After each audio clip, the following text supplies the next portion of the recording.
I've had many teachers, but it was Simon who conceived my very nature. I think I myself am Simon.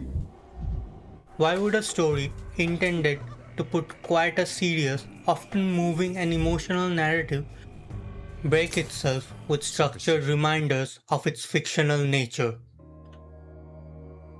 In some ways, it's to make a point to the players, to think of the idea as it presents beyond the confines of this world.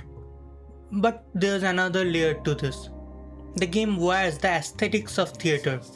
You, the player, play a role in this play, a fixed role, but with sparse directions on exactly how you're supposed to act it out. We can finally act precisely like we see fit. In our way? Who's we? I have my own approach to the same past. So do you. But I'm getting ahead of myself. What is Pathologic? It's a series of video games that tell the story of a remote town in the Russian steppe. A town steeped in the culture of the indigenous population of the kin and varied local superstitions. A sense of fantastical wonder is bound to consume anyone who steps foot in here. There are stairs everywhere, seemingly leading to nowhere. A grand structure stands defying gravity, and weird, intriguing beings like the Odongs and herb brides make up a sizable part of this town's residents. A town that descends into chaos and panic almost as soon as we arrive here. An outbreak of a deadly plague has started. This plague, a monstrous force of nature, consumes life with a ferocity that would make the Black Plague shudder. There are layers of complex dynamics between the various factions and ruling families, seemingly absurd groups and situations, and as one of the few remaining healers in this town, it's our job to figure out how to get them to help us stop the plague. All the while, we are struggling to survive in a town that lacks resources like food and drinking water, with parts of it taken over by looting bandits and other parts a living extension of the plague. Your main objective is to survive before you can do anything else. This is not the case in Pathologic 3. In this game, you would never have to worry about hunger, thirst, exhaustion, or even face the unrelenting threat of infection. When you strip away this pillar of the series' identity, what are you left with? A lot, actually. The world of Pathologic presents a unique environment for diverse ideas to flourish. The high-minded ideals and philosophy are easier to think about when every ounce of one's energy isn't spent on just being alive. In Pathologic 3, we play as Daniil Dankovsky, a bachelor of medicine from the capital. He is a man who carries himself with an arrogance developed from his studies and holds himself in high regard, with a deep belief in a singular rational worldview. But he is also a dreamer, someone who has dedicated his life to defeating death in quite a literal manner. People accept the supposed imminence of death way too easily. We meekly follow our life's path to it, like cattle to the slaughter. But we shouldn't. At the start, we arrive at the town upon Gorkhon to find Simon Kane, a man who is allegedly immortal, only to find out that he has been murdered. There is a notable difference in how the game is a lot more tongue-in-cheek from the start, sort of absurdist and self-aware in nature pretty often, which is kind of why I don't think this game, even if the developers say otherwise, is a good starting point. It pokes and prods at the knowledge the player has gained over the series, and in some ways mirroring the Bachelor's lack of interest in some of the mystical aspects of the king's existence, less is explained. There are some barriers between immersing yourself into the town as a location, as you have to immerse yourself into the utopian philosophies at the heart of this game's conflict. There are a lot of mechanics that support it. The Bachelor views the town sort of like a puzzle to be solved based on the clues left behind by Simon Kane. Much effort has been made to create ludonarrative harmony among new mechanics that replace the systems of the previous games. And yes, I use the word ludonarrative. You are watching a Pathologic essay. You know what that means. You, the Bachelor of Medicine, Daniil Dankovsky, are an outsider in this town. Between the guarded answers of the ruling families of the town and the unfamiliar language and customs of the locals, you will find it hard to come by straight answers. These people, while not hostile, speak in a manner that might be hard to grasp. Conversations start with a hypothetical question meant to gauge you, indirect prodding, or even short dramatic monologue. Even above that, the game itself loves sending the player on a wild goose chase. Like the quest early on, where you try to locate the creator of the polyhedron. For that, first you need to figure out who even created the polyhedron by talking to the children who reside in it, children wearing dog masks. They are playful. To get answers from them, you have to indulge in their games. After learning that the architect was the depressed alcoholic artist Peter Stamatin, you head to his home. Of course, he's not there. It's never that easy. To find him, you need to travel across half the map to various locations, and each time you get to your destination, it seems like Peter left just before you could have gotten to him. Like a deer running from a predator, it's sensed from miles away. If you think that's a weird comparison, well, the game itself makes it. You eventually find Peter Stamatin back in his own home, a place where you have already looked for him once before. Not only is he there, he refuses to answer any questions about his creation as he stands in front of you burning the blueprints of the polyhedron. This is basically how the average questline in the game goes. If you think this shit will make you lose your mind, don't worry. Dr. Daniil Dankovsky is right there, losing his mind along with you. Vibrant. Everything's so vibrant. Gone are the meters depicting your hunger, thirst, or exhaustion, replaced by a singular sanity meter, where you can go from being manic to the point of pain or being suicidally apathetic on the drop of a hat.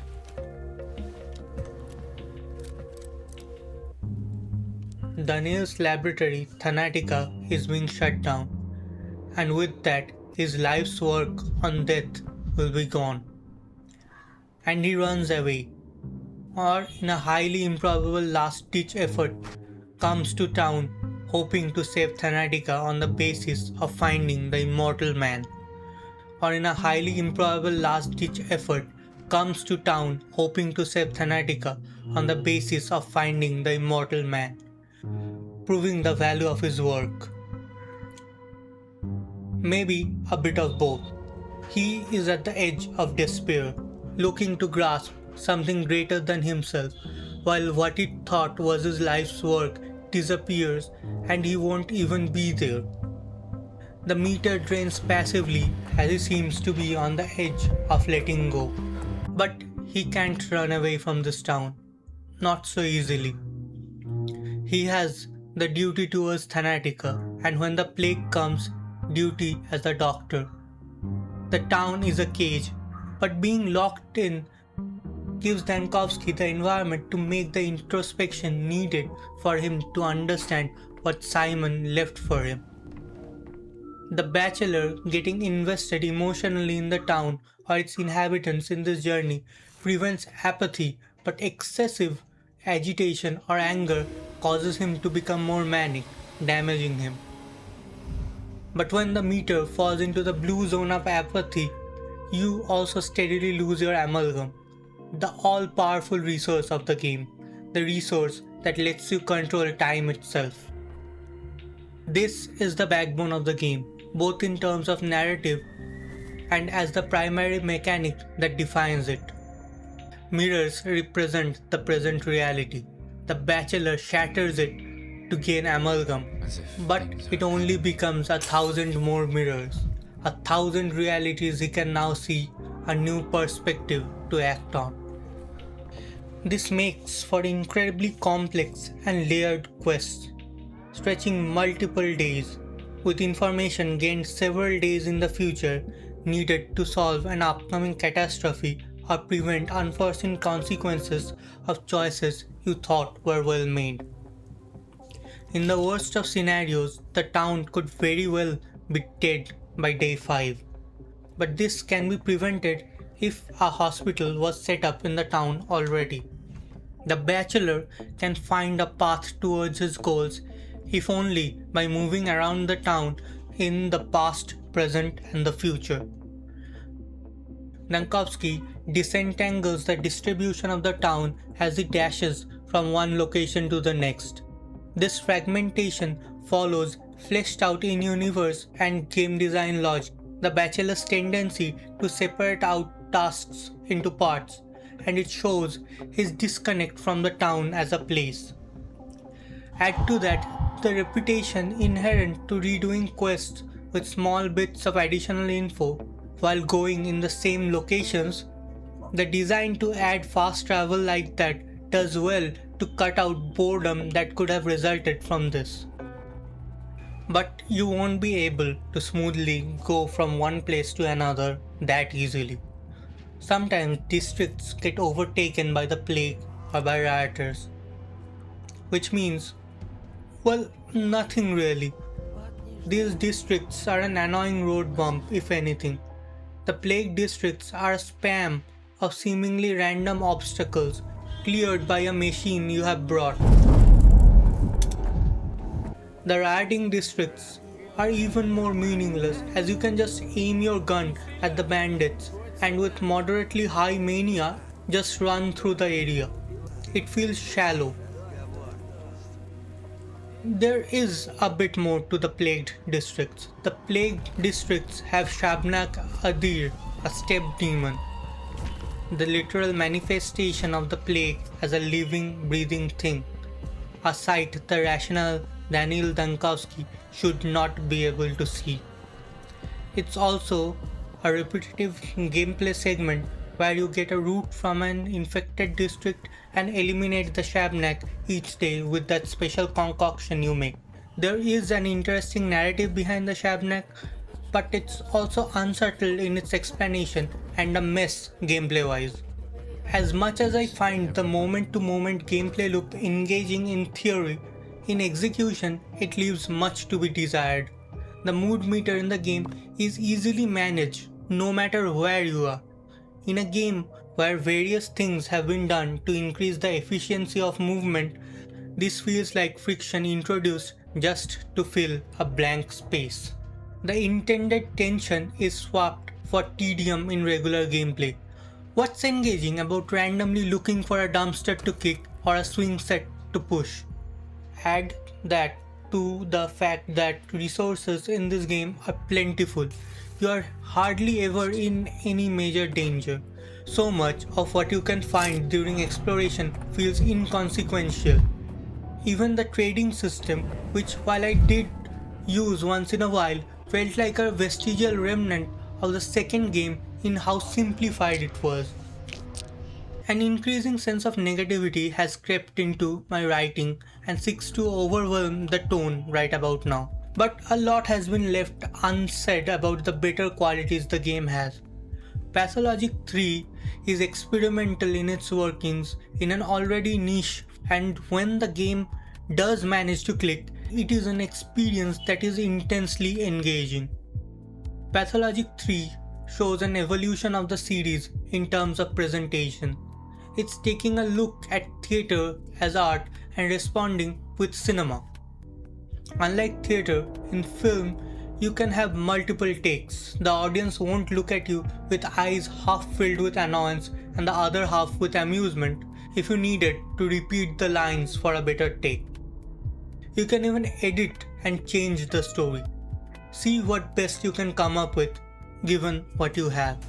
I consider this an analog to the new time travel mechanics in the game, and the systems and themes explode with it.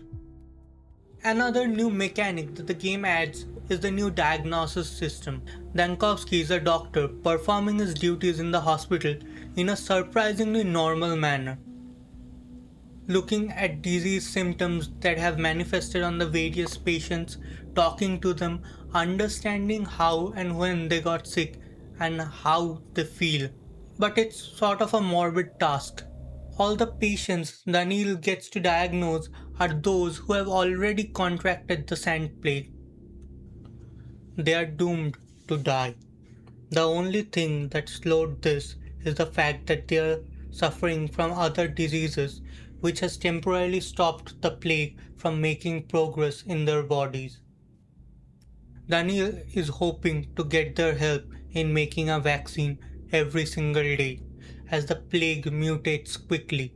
For all the arrogance and superiority complex Dankovsky shows in his way of talking, there's a sort of kind and honorable aspect of him that shows in his interactions with his patients. He can still be rude, but often, to get to the bottom of these cases, Daniil goes to great lengths, making visits to the patient's home and talking to their friends and family. He also makes sure to help however he can, which in turn shows him the actual conditions of everyone living in this town, from the vagrants without a home to workers living in poverty. When we get someone like Kira, who even as she nears death talks about helping the kids in her orphanage, it makes me desperate to help the town survive, and it shows beneath all of it that Dankovsky genuinely does care. In general though, Dankovsky's effort in the town seems to not get him liked much whatsoever. When the Haruspex cures patients from the plague, he is directly saving them from a painful disease. Vaccines are stopping future suffering, which makes it harder to appreciate Daniil's work, as those who were healthy remain healthy. But that's only half of the Bachelor's duty in this game. He is also given the power to rule by decree, as a way to manage infection levels and unrest in the town. These decrees, implemented hastily in a town increasingly starved of resources, often come with consequences and pushback. And no matter what he does with this authority, the Bachelor seems to come out more hated each passing day. If we complain, Victor Kane tells us, in real life, power is a burden, a yoke, a sacrifice. That's what heroism is all about, isn't it? Sacrificing and not expecting gratitude. Authority and power, its consequences and impact and burden on oneself form a part of the themes explored in this game. Seemingly no one wants to take responsibility for the town, and those who do make the situation worse. The Kanes, shell-shocked by the death of their family patriarch Simon, can't even pretend to care about the conditions of the town. Vlad Olgimsky runs the Bull Enterprise, a business of meat and hide that is the town's economic basis. The whole time following his approach to only rule with an iron fist, he makes the situation for the kin continually worse. Vlad Jr., the son of the town industrialist, on the other hand, tries to help, but he is incompetent in this position. He is dead cruel. A rancid concoction of entrails he peddles as protection from the plague spreads infection, and he locks the workers in the factory with a petri dish of infection in the abattoir. He subsequently goes into an increasingly suicidal state of mind as guilt washes over him, and he waits for some sort of judgment on him for these crimes. And in a way, the Bachelor gets to judge him and many other people throughout his time in the town, and Dankovsky himself is being judged as well. His actions here will directly impact whether his life's work at Thanatica can be saved. It is said that one dies 3 deaths. The first is when their body ceases to function. The second is when everyone who remembers us forgets. The final death is when anything we have created is forever lost. This journey that the Bachelor goes on in this game is a study in topics of free will, reality of how one's perceived, and determinism. This journey that the Bachelor goes on in this game is a study in topics of free will, reality of how one's perceived, and determinism. Simon Kane is dead, but his shadow looms large over the narrative of this game. It seems in many ways a path has been laid for Daniil Dankovsky to follow, one he has to follow to proceed to succeed. It also questions the cost of the utopia and immortality that Simon envisioned. In many ways, the path that he follows is solitary. He never manages to form a true connection with the town. There are some people he connects with to a level. He earns the respect of the Haruspecs, Artemi Burak, by the end. Both of them connected by their fight against the plague. There's Yulia, a dreamer, constrained by her own rationality, who is willing to understand the Bachelor on the same intellectual level. And there's Eva Yan, Daniel's sole companion out of time. Someone who is always there at the end for Daniel to talk to. Someone who says the point of it all is finding the meaning of life.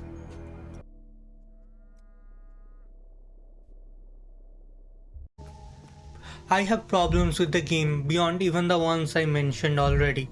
Some minor ones like the poor lighting quality in dialogue that make the faces look less defined.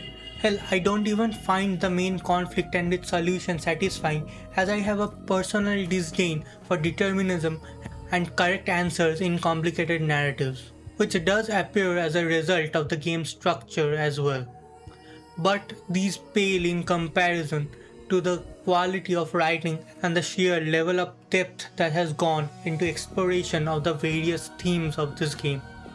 It would be a fool's errand to discuss every single narrative thread and themes explored in this game in a review. Pathologic 3 is an intricately detailed piece of art. These details would lose their intricacy separated from their context in a YouTube video. I can't stop thinking about the game, and I feel content that I experienced this.